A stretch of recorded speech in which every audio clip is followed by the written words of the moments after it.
Question number 206 Shri Anurag Sharma.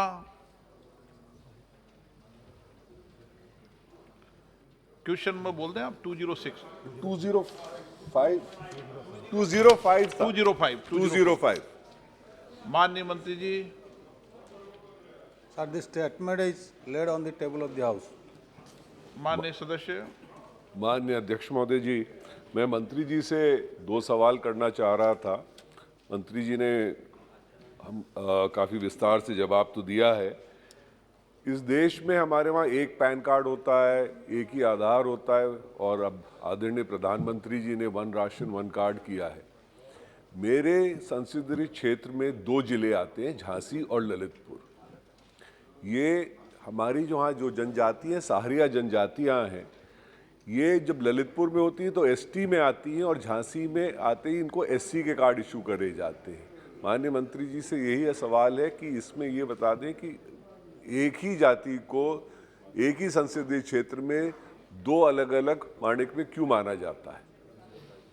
और दूसरा सवाल ये था कि हमारे वहाँ 2006 में जन अधिकार कानून लागू किया गया था। वो अभी तक मेरे संसदीय क्षेत्र में उसका कोई फायदा नहीं हो रहा है, क्योंकि ये वन अधिकार कानून था, इसका पालन क्यों नहीं किया जा रहा है। और आग्रह ये था मंत्री जी से कि जो जनजातियां यहाँ पर हैं, इनके छोटे छोटे समूह बनाकर जो हमारे जंगलों से चीज़ें निकल सकती हैं, उन चीज़ों के लिए छोटे समूह अगर बन जाए तो उनको बहुत लाभ मिलेगा। धन्यवाद अध्यक्ष। एक प्रश्न में 3 प्रश्न पूछ लिए आपने। माननीय मंत्री जी जवाब दोनों। माननीय मंत्री जी।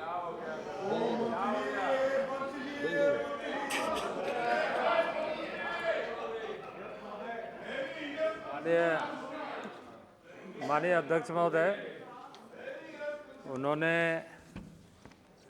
आईटीडीपी के बारे में मूल प्रश्न पूछा था और द्वितीय पूरक प्रश्न के रूप में उन्होंने अपने क्षेत्र के समुदाय के बारे में कि एक ही ज़िला में या उनके क्षेत्र में एक ज़िले में ट्राइबल में है और एक में शेड्यूल कास्ट में।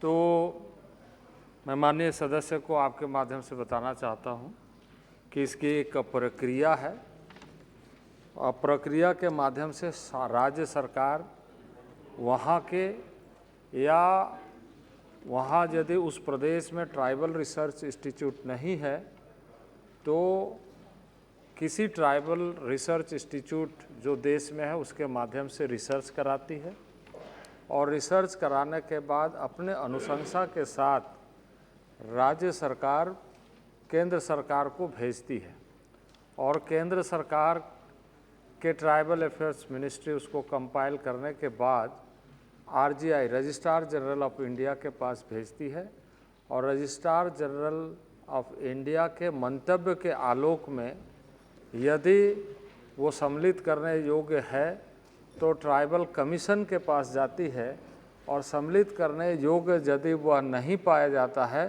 तो राज्य सरकार को संसूचित की जाती है कि वह इस रजिस्ट्रार जनरल ऑफ इंडिया के जो विषय सामने लाए गए हैं, जो विषय उन्होंने पूछा है, उसका जवाब दें।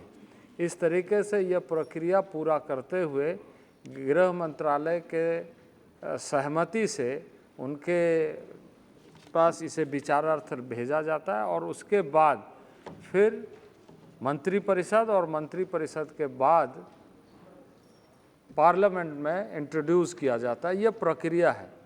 तो माननीय सदस्य को मैं यह कहूँगा कि इस मामले में राज्य सरकार के साथ विचार विमर्श करें और विचार विमर्श करने के बाद वो सारे